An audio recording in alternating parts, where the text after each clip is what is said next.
Good morning student.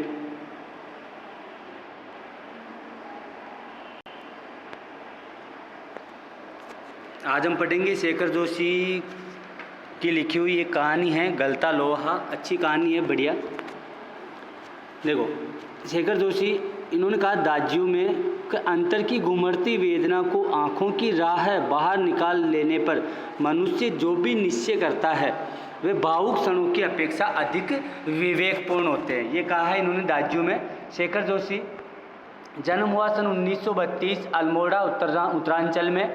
इनकी प्रमुख रचनाओं के नाम है कोशिका गठवार, साथ के लोग, दाज्यू, हलवाहा, नौरंगी बीमार है, ये कहानी संग्रह है, एक पेड़ की याद, ये शब्द चित्र संग्रह है। सम्मान, इनको पहल सम्मान मिल चुका है शेखर जोशी को। पिछली सदी का 6वां दशक हिंदी कहानी के लिए युगांतकारी समय था।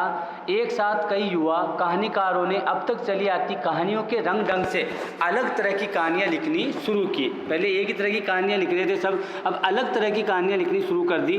देखते ही देखते कहानी की विधा साहित्य जगत के केंद्र में आ खड़ी हुई।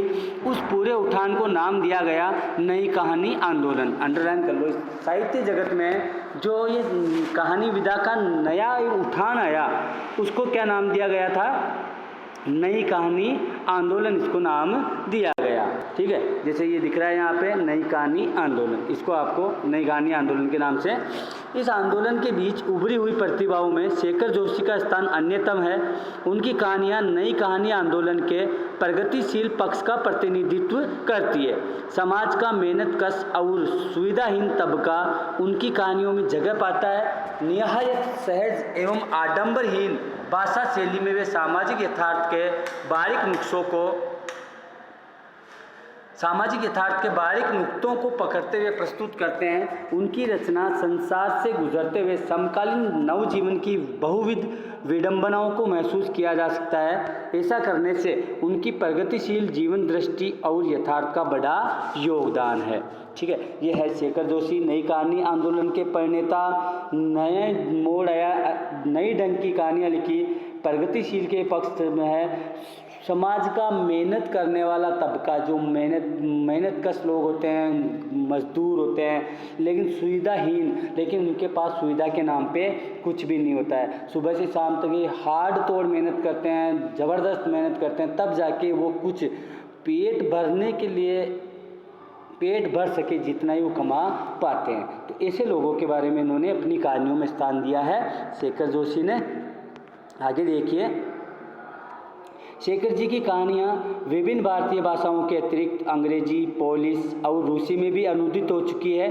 उनकी प्रसिद्ध कहानी दाज्यू, कहानी का नाम है दाज्यू, पर चिल्ड्रंस फिल्म सोसाइटी द्वारा फिल्म का निर्माण भी हुआ है।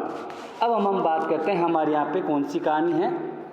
गलता लोहा शेखर जोशी की कहानी कला का एक प्रतिनिधि नमूना है। समाज के जातिगत विभाजन पर कई कोणों से टिप्पणी करने वाली ये गहराई इस बात का उदाहरण है कि शेखर जोशी के लेखन में अर्थ की गहराई का दिखावा और बड़बोलापन जितना ही कम है। बड़बोलापन का मतलब होता है बहुत ज़्यादा, जैसे अपने आप की बढ़ाई करना फालतू की, तो बड़बोलापन जितना ही कम है, वास्तविक अर्थ गांभीर्य उतना ही अधिक।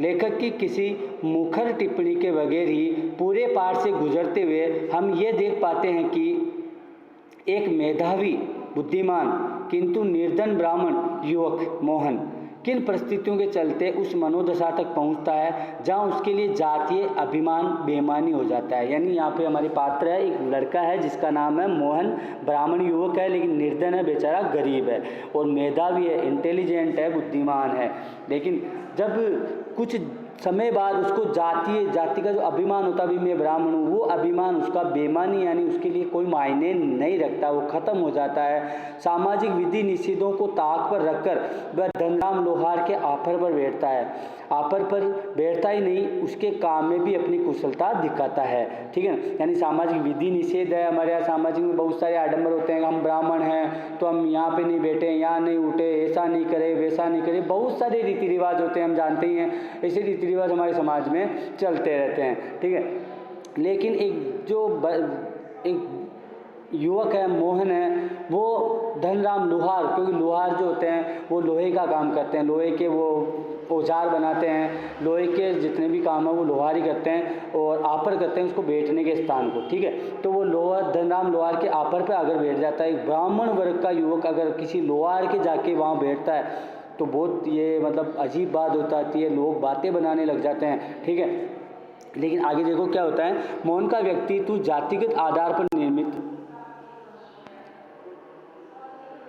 मोहन का व्यक्तित्व जातिगत आधार पर निर्मित झूठे भाईचारे की जगह मेहनत कशों के सच्चे भाईचारे की प्रस्तावना करना प्रतीत होता है, मानो लोहा गलकर एक नया आकार ले रहा हो। मानो जो इसको लोहा किसको कहा गया है, जातिगत बंधन, जातिगत भेदभाव, जातिगत आडंबर, जातिगत रीति रिवाज, विधि विधान, इनको लोहा कहा गया है। लोहा कठोर हो चुका है, अब ये लोहा धीरे धीरे गल रहा है, जातिगत भेदभाव खत्म हो रहे हैं, विधि विधान दिखावा ये खत्म हो रहा है, क्योंकि हम सब मनुष्य हैं। कर्म एक अलग चीज़ है, कोई कोई सा कर्म करता है, कर्म करना अलग चीज़ है। ब्राह्मण जो वर्ग है उनका कर्म पूजा पाठ करना है, लोहार है तो लोहे का काम करता है, सुनार है तो सोने का काम करता है, चर्मकार है तो वो चमड़े के जूतियाँ वगैरह बनाना काम करता है, एक नाई है सेन है तो कटिंग का बाल काटने का काम करता है। तो यानी कहने का तात्पर्य सबका अलग अलग कर्म है, बाकी मनुष्य एक ही है, यानी कि वो मनुष्य ये छोटा है ये बड़ा है, तो ऐसा नहीं होना चाहिए, जातिगत भेदभाव नहीं होना चाहिए। तो इस कहानी के माध्यम से ये समझाने की कोशिश करी है हमारे यहाँ पे शेखर जोशी ने। अब हम चलते हैं पाठ में। पाठ हमारा वही गलता लोहा,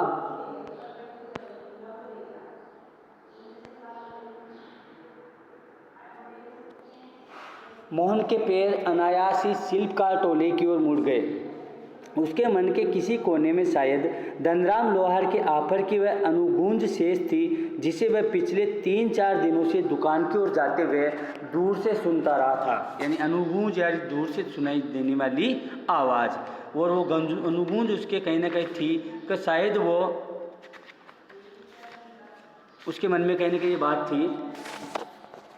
निहाई पर रखे लाल गर्म लोहे पर पड़ती हथौड़े की धप धप आवाज़, ठंडे लोहे पर लगती चोट से उठता ठनकता स्वर और निशाना साधने से पहले खाली निहाई पर पड़ती हथौड़े की खनक, जिन्हें वह दूर से ही पहचान सकता था।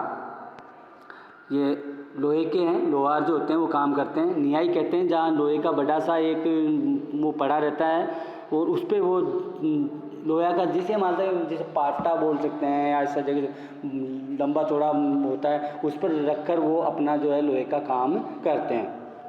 आगे देखिए, लंबे बेट वाले हंसुए को लेकर वह घर से इस उद्देश्य से निकला था कि वह अपने खेतों के किनारे उगाई कांटेदार झाड़ियों को काट छांट कर साफ कर आएगा। बूढ़े वंशीधर जी के बूते का अब ये सब काम नहीं रहा, यानी वो था हंसिया बोलते हैं पावड़े वगैरह को, तो उसको सही करवाना था कि वो उसको थोड़ा सा उसमें धार लगवा के लिए आए ताकि वो कांटेदार झाड़ियों को साफ कर दे, क्योंकि पिताजी जो वंशीधर जी थे वो अब उनसे अब ये काम नहीं होता है। यही क्या, जन्म भर जिस पुरोताई के बूते पर उन्होंने घर संसार चलाया था वह भी अब वैसे कहाँ कर पाते हैं। यजमान लोग उनकी निष्ठा और संयम के कारण ही उन पर श्रद्धा रखते हैं, लेकिन बूढ़ापे का जर्जर शरीर अब उतना कठिन श्रम यानी मेहनत और व्रत उपास नहीं झेल पाता। सुबह सुबह जैसे उससे सहारा पाने की नीयत से ही उन्होंने गहरा निश्वास लेकर कहा था, गहरी सांस छोड़ते हुए वंशीधर जी ने कहा था, किससे, मोहन से। क्या कहा था कि आज गणनाथ जाकर चंद्र जी के लिए रुद्री पाठ करना था, अब मुश्किल ही लग रहा है। ये 2 मील की सीधी चढ़ाई अब अपने बूते की नहीं, एकाएक ना भी नहीं कहा जा सकता। कुछ समझ में नहीं आता, यानी कुछ समझ में नहीं आता क्या करूँ। तो गणपति जी इनके जो है यजमान है कि वहाँ जाके कुछ पाठ करना था, लेकिन अब क्या करूँ, उनको मना भी नहीं कर सकता। और जाने में भी समस्या है क्योंकि वहाँ पे चढ़ाई भी ज़्यादा है जहाँ पे उनको जाना होता है। आगे, मोहन उनका आज से न समझता हो ऐसी बात नहीं, लेकिन पिता की तरह ऐसे अनुष्ठान कर पाने का न तो उसे अभ्यास है न ही वैसी गति। पिता की बात सुनकर भी उसने उनका भार हल्का करने का कोई सुझाव नहीं दिया। जैसे हवा में बात कह दी गई वैसे ही वो बात अनुत्तरित रह गई, यानी उसने कोई जवाब ही नहीं दिया, क्योंकि उसको पता था न तो इतना ज़्यादा उसको अभ्यास था, प्रैक्टिस भी ज़्यादा नहीं थी, और नहीं उसको उतनी उसकी गति थी, बोलने की गति। ठीक है, पिता का भार हल्का करने के लिए वह खेतों की ओर चला था, लेकिन हंसुए की धार पर हाथ फेरते हुए उसे लगा कि वह पूरी तरह से कुंद हो चुके हैं। यानी जो धार थी उसकी, जैसे कुल्हाड़ी होती है, कुल्हाड़ी की धार तीखी धार, तेज धार होगी तो ही किसी को लकड़ी को काट पाओगे। अगर धार जो है थोड़ी, उसको मारवाड़ी में बोलते हैं बोटी, यार धार ही नहीं इसमें तो बोटी हो गई है, तो उसी प्रकार वो कुंद हो गई थी। धनराम अपने बाएं हाथ से धोखनी फूंकता हुआ, एक दोहे का वो होता है चरखा टाइप, और उसको चलाया जाता है तो उससे हवा निकलती है, और उस हवा से वो धोखनी से वो क्या है कि आग तेज होती रहती है, उस आग में लोहे को गलाया जाता है, फिर उसको नए आकार में डाला जाता है। धनराम अपने बाएं हाथ से धोखनी फूंकता हुआ दाएं हाथ में भट्टी में गर्म होते लोहे को उलट पुलट रहा था, और मोहन भट्टी से दूर हटकर एक खाली कनिस्तर के ऊपर बैठा उसकी कारीगरी को पार की निगाहों से देख रहा था। मास्टर त्रिलोक सिंह अब तो गुजर गए? मोहन ने पूछा। वे दोनों अब अपने बचपन की दुनिया में लौट आए थे। धनराम की आंखों में एक चमक सी आ गई। वह बोला, मास साहब भी क्या आदमी थे लल्ला, अभी पिछले साल ही गुजरे। सच कहूँ आखिरी दम तक उनकी छड़ी का डर ही लगा रहता था। दोनों हो कर हंस दिए। कुछ क्षणों के लिए वे दोनों जैसे किसी बीती हुई दुनिया में लौट गए, यानी वो वहाँ जा चुका है मोहन। गोपाल सिंह की दुकान से हुक्के का आखिरी कस खींचकर त्रिलोक सिंह स्कूल की चार दीवारी में उतरते हैं। थोड़ी देर धमा चौकड़ी मचाते, उठापटक करते और बाज के पेड़ों की टहनियों पर झूलते बच्चों को जैसे सांप सूंघ गया है। कड़े स्वर में वो पूछते हैं, प्रार्थना कर ली तुम लोगों ने? यानी ये बात चल रही है, दोनों जो है मोहन है और वो धनराम है, दोनों बचपन में साथ पढ़ते थे। अब उन दोनों को वापस अपनी पुरानी बचपन की बातें याद आ रही है कि जो मास्टर जी थे त्रिलोक सिंह जी, वो गोपाल सिंह जी दुकान से हुक्के का कस खींचते, फिर जैसे वो स्कूल में प्रवेश करते, जो बच्चे इधर उधर टहनियों पे झूल रहे हैं, वो पेड़ों पे चढ़ रहे हैं, वो चुपचाप उनको जैसे सांप सूंघ गया हो। वो आते ही पूछते कड़क कर, प्रार्थना कर ली तुम लोगों ने? ये जानते हुए भी कि यदि प्रार्थना हो गई होती तो गोपाल सिंह की दुकान तक उनका समवेत स्वर पहुँचता ही। यानी अगर मान लो प्रार्थना बच्चे बोलते हैं तो दुकान स्कूल के बाहर ही थी, तो ऑफिशियली नेचुरल सी बात है कि वो वहाँ पे उनकी बच्चों की आवाज़ चली जाती। उनको पता है कि प्रार्थना बच्चों ने नहीं की है, फिर भी लेकिन वो पूछते हैं कि क्या प्रार्थना कर ली? त्रिलोक सिंह घूर घूर कर एक लड़के को देखते हैं, फिर वही कड़कदार आवाज़, मोहन नहीं आया आज? मोहन उनका चहेता विषय था, प्रिय विषय था। प्रत्येक टीचर्स का, प्रत्येक अध्यापक का कोई ना कोई प्रिय स्टूडेंट होता है, उसी तरह उनका भी प्रिय स्टूडेंट मोहन था। पुरोहित खानदान का कुशाग्र बुद्धि का बालक, पढ़ने में नहीं गायन में भी बेजोड़। कुशाग्र यानी बहुत ज़्यादा इंटेलिजेंट बुद्धि का, गायन गाने में भी अच्छा। त्रिलोक सिंह मास्टर ने उसे पूरे स्कूल का मॉनिटर बना रखा था, उसको पूरी स्कूल का मॉनिटर बना रखा था। वही सुबह सुबह हे प्रभु आनंद दाता ज्ञान हमको दीजिए का पहला स्वर उठाकर प्रार्थना शुरू करता था। यानी प्रार्थना कौन गाता था? वो मोहन ही प्रार्थना शुरू करता था। ठीक है, अब आगे देखिए, आगे चलते हैं। अभी पार्ट लंबा है, पूरा नहीं हो पाएगा, 2 पार्ट में, शायद 2 पार्ट में पूरा हो जाए। इसके बाद में देखिए आगे पढ़ लेते हैं हम थोड़ा सा और। तो आगे देखिए, मोहन को लेकर मास्टर त्रिलोक सिंह को बड़ी उम्मीदें थी। कक्षा में किसी छात्र को कोई सवाल न आने पर वही सवाल वे मोहन से पूछते और उनका अनुमान सही निकलता। मोहन ठीक ठीक उत्तर देकर उन्हें संतुष्ट कर देता और तब वे उस पिसड्डी बालक को दंड देने का भार भी मोहन पर डाल देते। वो उसका भार भी मोहन पर डाल देते, यानी मोहन को स्कूल का मॉनिटर बना रखा था तो दंड देने का अधिकार भी उन्होंने मोहन को ही दे रखा था। पकड़ इसका कान और लगा इसके 10 ऊटक बैठक, वे आदेश दे देते। धनराम भी उन छात्रों में से एक था, लोहारों का जो बच्चा था, जिसने त्रिलोक सिंह मास्टर के आदेश पर अपने हमजोली मोहन के हाथों कई बार बेत खाए थे, कई बार बेचारे ने डंडे खाए थे उसने, या कान खिंचवाए थे, और कई बार कान भी खींचे गए थे। मोहन के प्रति थोड़ी बहुत ईर्ष्या रहने पर भी धनराम प्रारंभ से ही उसके प्रति स्नेह और आदर का भाव रखता था। लेकिन फिर भी धनराम उसके प्रति आदर रखता था क्योंकि वो लोहार जाति का था। इसका एक कारण शायद ये भी था कि बचपन से ही मन में बैठा दी गई जातिगत हीनता, बचपन से ही बिठा दिया गया है कि ब्राह्मण जाति जो ऊंची जाति है, लोहार नीची जाति है, तो एक जातिगत हीनता बिठा दी जाती है कि ऊंची जातियों का सम्मान करना चाहिए, जो कि गलत था। इस हीनता के कारण धनराम ने कभी मोहन को अपना प्रतिद्वंदी नहीं समझा, बल्कि वह उसे मोहन का अधिकार समझता था कि मोहन को ये अधिकार है, दंड देने का उसको अधिकार है। बीच बीच में त्रिलोक सिंह मास्टर का ये कहना कि मोहन एक दिन बहुत बड़ा आदमी बनकर स्कूल का और उनका नाम ऊंचा करेगा, धनराम के लिए किसी और तरह से सोचने की गुंजाइश ही नहीं रखता था। बेचारा और तरह से वो सोचता भी नहीं था, उसको पता कि है और एक दिन बड़ा आदमी बनेगा। और धनराम वह गांव के दूसरे खेतिहर या मजदूर परिवारों के लड़कों की तरह किसी प्रकार तीसरे दर्जे तक, तीसरी क्लास तक बेचारा पहुंचा, वहीं तक स्कूल का मुंह देख पाया था, क्योंकि उसके बाद उसकी स्कूल जो छूट गई, यानी छुड़ा दिया गया उसको स्कूल से। त्रिलोक सिंह मास्टर कभी कभार उस पर विशेष ध्यान देते थे। एक दिन अचानक ही उन्होंने पूछ लिया, धनवा 13 का पहाड़ा सुना तो? 12 तक का पहाड़ा तो उसने किसी तरह याद कर लिया था, लेकिन 13 का पहाड़ा उसके लिए पहाड़ हो गया था।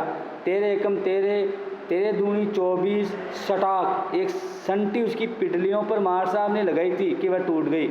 गुस्से में उन्होंने आदेश दिया, जा नाले से एक अच्छी मजबूत संटी तोड़ कर ला। संटी लकड़ी को बोलते हैं भाई, एक मजबूत संटी लेके आ, फिर तुझे 13 का पहाड़ा याद कराता हूँ। ठीक है, अब किस प्रकार वो त्रिलोक सिंह जी उसको 13 का पहाड़ा याद कराते हैं कि नहीं कराते हैं, जो भी है मिलते हैं आगे नेक्स्ट वीडियो में। अच्छी सी कहानी है, मस्त कहानी है, ठीक है, वो अच्छे से सुनना, गौर लगा के। ओके, हंसते रहिए, मुस्कुराते रहिए।